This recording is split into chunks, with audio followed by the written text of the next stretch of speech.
दोस्तों नमस्कार। पिछले वीडियो में हमने फर्स्ट एड की सामान्य जानकारी पर चर्चा की।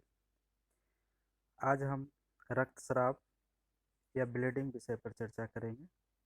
चोट जनित रक्तस्राव या ब्लीडिंग। ब्लीडिंग क्या है, कैसे होता है और इसकी रोकथाम हम कैसे करेंगे। सर्वप्रथम हम ये जानते हैं कि ब्लीडिंग क्या है। ब्लीडिंग शब्द का अर्थ है रुधिर वाहिकाओं या ब्लड वेसल्स से रक्त का बाहर निकलना। किसी भी कारणवश जब तक रुधिर वाहिकाओं में दरार या छिद्र न होगा तब तक रक्तस्राव होना संभव नहीं है। यह चोट या किसी बीमारी के कारण ही संभव हो पाता है। जब शरीर का कोई भी भाग जैसे त्वचा, स्नायु, हड्डी इत्यादि जगहों पर चोट लग जाए या कट जाए तो वहाँ एक घाव बन जाता है और उस घाव से जो रक्त निकलता है उसे हम रक्तस्राव कहते हैं। चित्र में आप देख रहे हैं। मुख्यतः रक्तस्राव दो प्रकार का होता है।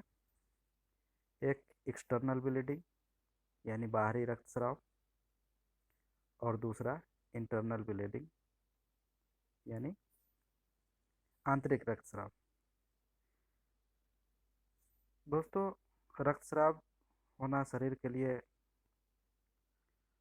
बहुत ही घातक या नुकसानदेह हो सकता है। अगर इसको न रोका जाए, निरंतर शरीर से रक्तस्राव होता रहे तो शरीर में भयंकर रूप से हीमोग्लोबिन का स्तर नीचे गिर जाएगा ब्लड की कमी हो जाने के कारण, जिसके वजह से पेशेंट को बेहोशी, मूर्छा और अंत में उसकी मृत्यु तक भी हो सकती है। आइए अब एक्सटर्नल ब्लीडिंग के बारे में जानते हैं। एक्सटर्नल ब्लीडिंग क्या है। एक्सटर्नल ब्लीडिंग शरीर के किसी भी खुले हिस्से के माध्यम से या बाहरी रूप से जो रक्त का नुकसान होता है उसको हम एक्सटर्नल ब्लीडिंग कहते हैं। एक्सटर्नल ब्लीडिंग में हमें क्या करना चाहिए, इसके बारे में जानकारी प्राप्त करते हैं। सर्वप्रथम अगर संभव हो तो कटे हुए भाग को हृदय से ऊंचा करें। चोट या कटे हुए जगह पर स्वच्छ कपड़े या रुई की मदद से हम दबा कर रखें, जिससे रक्तस्राव बंद हो जाएगा। घाव को साफ करें। चोट या घाव को साबुन या गुनगुने पानी या डिटॉल अगर वहाँ उपलब्ध है तो उससे हम धोएंगे। और चोट जनित घाव पर अगर कोई एंटीबायोटिक मलहम है तो उससे लगाकर हम पट्टी बांध देते हैं। ये एक्सटर्नल ब्लीडिंग है। कुछ इमेज है, इसमें पट्टी लगाया गया है। ये सब चीज बाहरी रक्तस्राव में पट्टी बांधने के बाद अगर आगे की चिकित्सा के लिए घायल व्यक्ति को नज़दीकी चिकित्सालय में हम ले जा सकते हैं या उसको भेज सकते हैं, बशर्ते यदि ब्लीडिंग बहुत ज़्यादा हो या चोट गहरा हो तो। इसमें हमें कुछ विशेष सावधानियां भी बरतनी पड़ती हैं कि जैसे कि अगर घाव बहुत गहरा हो, बहुत ज़्यादा रक्त निकल रहा हो या हम उसको कटे हुए भाग को रुई या डिटॉल से दबा कर रखें रुई के सहारे से, और 10 मिनट तक रखने के बाद भी अगर ब्लड नहीं रुक रहा है, रक्तस्राव नहीं रुक रहा है, या पट्टी लगाने के बाद भी ब्लड निकल रहा है, तो रोगी को हम जल्दी से जल्दी अस्पताल या निजी स्वास्थ्य केंद्र में पहुंचाने की हम व्यवस्था करेंगे। ये बाहरी रक्तस्राव इसी कारण से होता है। ये जो आप इमेज में देख रहे हैं ये सब बाहरी रक्तस्राव के उदाहरण हैं। अब हम इंटरनल ब्लीडिंग के बारे में जानते हैं कि कुछ इस तरह के रक्तस्राव होते हैं कि जब घटनाएं होती है जिसमें चोट लगने के कारण बाहर से पता नहीं चलता है, रोगी आपको लगेगा कि एकदम सामान्य है, बट उसके अंदर से रक्तस्राव होता रहता है जिसको पहचान पाना बहुत ही मुश्किल है। इसके लिए कुछ शरीर में कुछ लक्षण आते हैं, कुछ सिम्टम आते हैं जिसके बारे में आप जानकारी प्राप्त करें जिससे कि हम इस निष्कर्ष पर पहुंच सकते हैं कि शायद पेशेंट को इंटरनल ब्लीडिंग या आंतरिक रक्तस्राव हो रहा है। इसके हम पहले कारण के बारे में जानते हैं कि यह कैसे हो सकता है, कैसे संभव हो सकता है यह। इसमें ब्लंट ट्रामा, जो कूंद आघात कहते हैं, गुम चोट या अंदर की मार कहते हैं, उसके बाद मंद आघात, फ्रैक्चर्स, जो हड्डियों का टूटना, इसके वजह से भी इंटरनल ब्लीडिंग होता है। और शराब का अत्यधिक सेवन, अत्यधिक शराब सेवन के कारण भी हमारे लीवर खराब हो जाते हैं, उसमें घाव बन जाते हैं, जिसके वजह से आंतरिक रक्तस्राव हो सकता है। अब हम इसके लक्षण के बारे में जानकारी प्राप्त करते हैं कि आंतरिक रक्तस्राव होने पर रोगी में क्या क्या लक्षण उभर कर आते हैं। तो इसमें सबसे पहले क्या होगा कि रोगी को बहुत कमजोरी का अनुभव होगा, उनको बार बार प्यास लगेगा। अगर ब्लड प्रेशर हम मापेंगे तो ब्लड प्रेशर सामान्य से कम होगा। उनको सांस लेने में तकलीफ हो सकती है। कभी कभी क्या है, उनको देखने में धुंधला जैसा दिखता है। सर में दर्द हो सकता है, सीने में दर्द हो सकता है, उल्टी, डायरिया और बेचैनी भी हो सकती है। आंतरिक रक्तस्राव में हमें प्राथमिक उपचार क्या करना चाहिए? सबसे पहले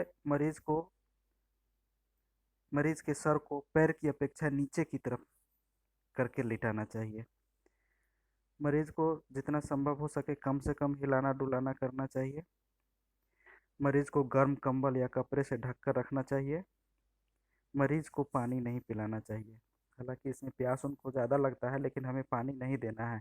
अगर पानी के लिए ज़्यादा जिद करता है तो हम उनको रुई के फाहा से या किसी कपड़े की सहायता से ओठ और जीभ को गीला करेंगे।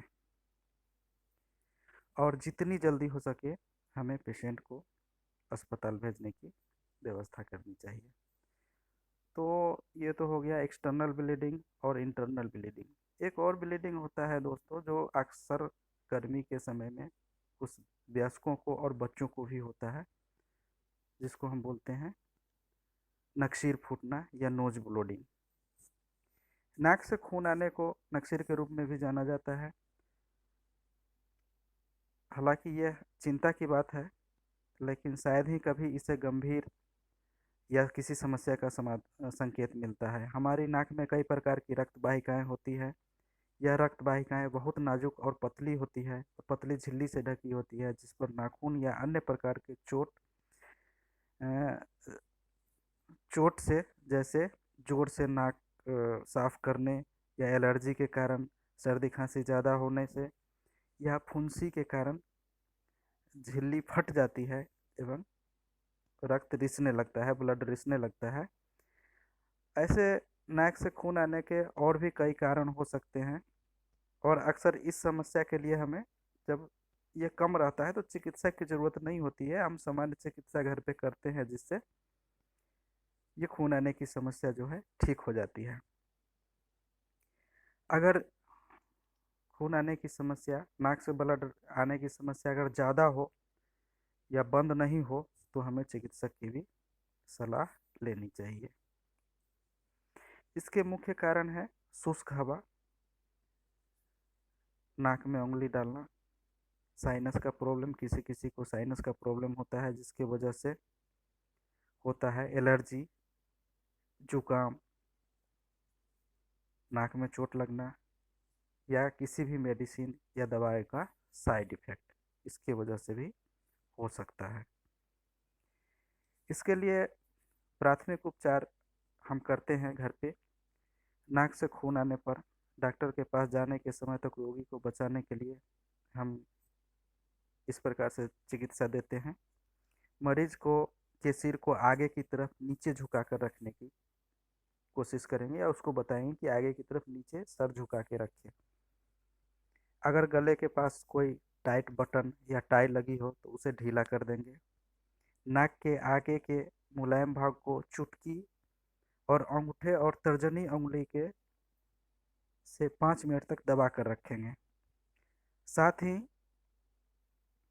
उस समय दूसरे हाथ से बर्फ का टुकड़ा नाक के ऊपर रखेंगे, जिससे कि ब्लीडिंग कम हो जाएगा। अगर ऐसा करने के बाद भी ब्लीडिंग बंद नहीं होता है तो हम उसे तुरंत डॉक्टर के पास भेजते हैं। देख रहे हैं चित्र में इसको कैसे चुटकी और अंगूठे और तर्जनी उंगली के सहारा से दबा के रखा गया है। हमें ऐसे ही दबा के कुछ देर तक रखना है।